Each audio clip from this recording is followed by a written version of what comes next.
যদি একঘেয়ে খাবার খেয়ে খেয়ে বোর হয়ে যান তাহলে আমার আজকের রেসিপিটা বানিয়ে দেখতে পারেন। আজ আমি আপনাদের জন্য এনেছি কাঁচকলার মুইঠা রেসিপি। ভীষণ সহজ বানানো রেসিপিটা, আর খুব সহজে ঘরে থাকা উপকরণ দিয়েই কম সময়ে হয়ে যায়। তাই আর দেরি না করে আমার রেসিপিটা স্টেপ বাই স্টেপ ফলো করে দেখুন এবং বাড়িতে বানিয়ে ফেলুন। পরিবারের প্রত্যেকে ভীষণ পছন্দ করবে এবং চেটে পুটে খাবে।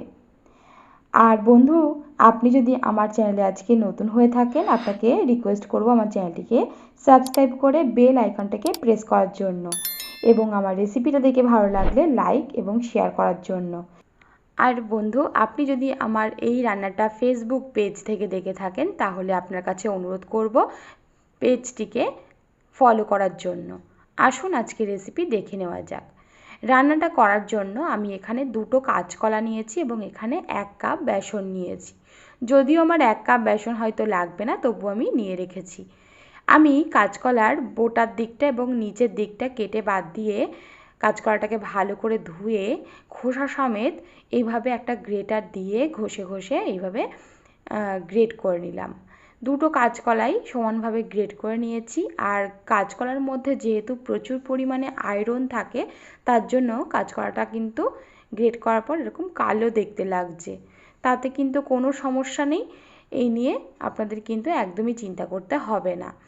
এবারে আমি একটা মিক্সিং বোলের মধ্যে নিয়ে নিলাম। এবারে এর মধ্যে 1/2 কাপ বেসন দিলাম। বন্ধুরা, আমার কিন্তু এখানে 1/2 কাপের 1 ফোঁটাও বেশি বেসন লাগবে না। আর দিয়ে দিলাম হলুদ, একটু জিরের গুঁড়ো আর ঝাল লঙ্কার গুঁড়ো। বন্ধুরা, আমি এখানে একটা ভুল করে ফেলেছিলাম, সেটা লবণ দিতে ভুলে গেছিলাম। আপনারা কিন্তু অবশ্যই লবণটা দেবেন।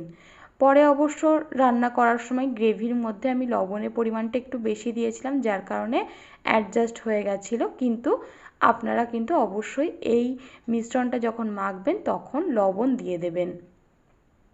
দেখুন, আমি হাত দিয়েই কিন্তু খুব সুন্দর করে মিশ্রণটা মেখে নিয়েছি। এবারে যেহেতু আমি কাঁচকলার মুইঠা বানাবো, তাই জন্য হাতের মধ্যে এইভাবে মুঠো করে করে কিন্তু আমি এগুলো মানে কাঁচকলার যে মুইঠাগুলো রেডি করে নিচ্ছি। জাস্ট দেখুন আমি কিভাবে করছি, খুবই সহজভাবে কিন্তু এটা করা যাবে। কোনো রকম দু হাতও ব্যবহার করতে হবে না, 1 হাত দিয়েই কিন্তু পুরো মুইঠাগুলো তৈরি করা যাবে। আমাদের মুইঠাগুলো সব রেডি হয়ে গেছে। আমার মোট দুটো কাঁচকলা থেকে 13টা মুইঠা রেডি হয়েছে। এবারে আমি রান্নাতে আলু ব্যবহার করব, তার জন্য এখানে একটা আলুর খোসা ছাড়িয়ে আলুটাকে কেটে নিচ্ছি। এই রান্নার ক্ষেত্রে আমি এখানে একটা আলু ব্যবহার করেছি। আপনারা আপনাদের পছন্দ মতন আলু এই রান্নায় ব্যবহার করতে পারেন।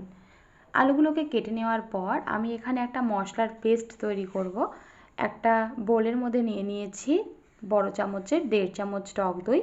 এবারে এর মধ্যে দিয়ে দিচ্ছি হলুদ গুঁড়ো, ধনে গুঁড়ো এবং জিরের গুঁড়ো, আর দিয়ে দেবো লাল লঙ্কার গুঁড়ো।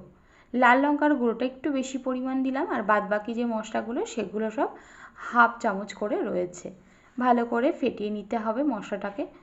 কড়াই গরম করে কড়াইয়ের মধ্যে দিয়ে দিলাম তেল। তেলটা গরম করে নেব। তেলটা গরম হয়ে গেলে এর মধ্যে মুইঠাগুলোকে ভেজে নিতে হবে। এখানে যতটা পরিমাণ তেল দিয়েছি তাতে করে আমার সব মুইঠাগুলো একবারে ভাজা হয়ে যাবে। তো সেই কারণে আমি দেখুন সমস্ত মুইঠাগুলোকে দিয়ে দিলাম। মুইঠাগুলোকে মাঝারি আঁচে ভাজতে হবে।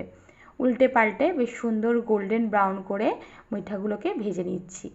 আপনারা যদি আমার রেসিপিটাকে স্টেপ বাই স্টেপ ফলো করে বাড়িতে তৈরি করেন তাহলে দেখবেন আপনাদের রান্নাটাও ভীষণ টেস্টি হবে।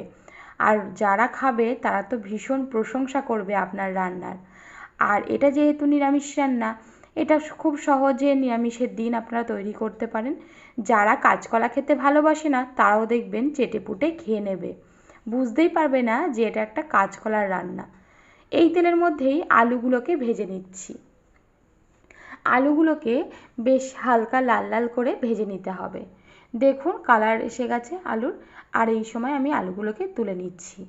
আলুগুলোকে তুলে নেওয়ার পর এখানে যে এক্সেস তেলটা রয়েছে সেটা কমিয়ে নেব।